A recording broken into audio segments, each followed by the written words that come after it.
Shalom, selamat pergantian hari.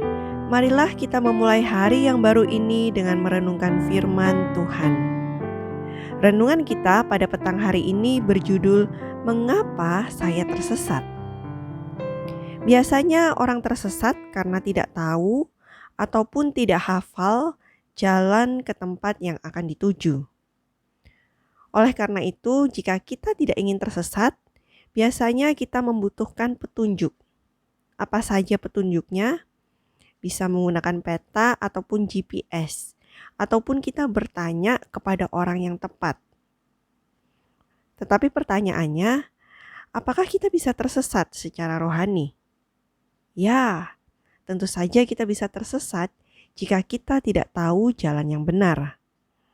Nah, kembali lagi kepada judul kita. Mengapa saya tersesat? Jawabannya ada di dalam Markus pasal yang ke-12 ayat yang ke-24. Mari kita sama-sama membacanya. Markus 12 ayat yang ke-24. Jawab Yesus kepada mereka, "Kamu sesat justru karena kamu tidak mengerti kitab suci maupun kuasa Allah."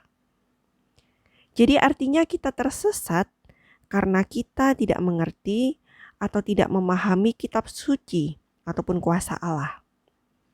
Pertanyaannya, lalu bagaimana caranya agar saya tidak tersesat?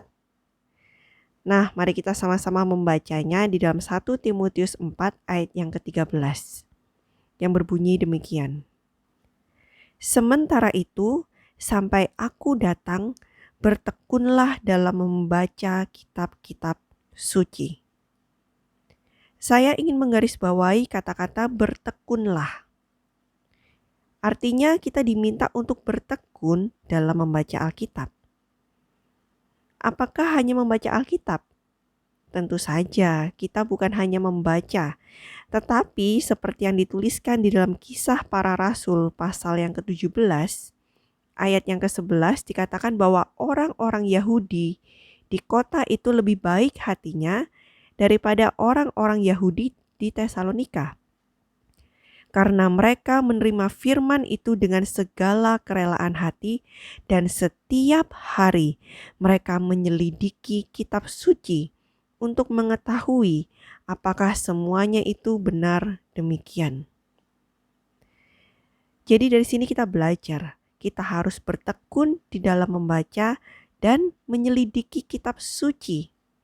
Karena di dalam buku Darkness Before Dawn halaman 6 paragraf yang kedua, dikatakan bahwa setan tahu benar bahwa serangannya dapat mengalahkan mereka yang dapat ia tuntun untuk mengabaikan doa dan menggali firman Tuhan. Kiranya renungan kita pada petang hari ini boleh mengingatkan kita untuk bertekun dalam doa dan menggali firman Tuhan, agar kita tidak mudah disesatkan ataupun dikalahkan oleh setan. Selamat pergantian hari dan Tuhan memberkati kita semua. Amin.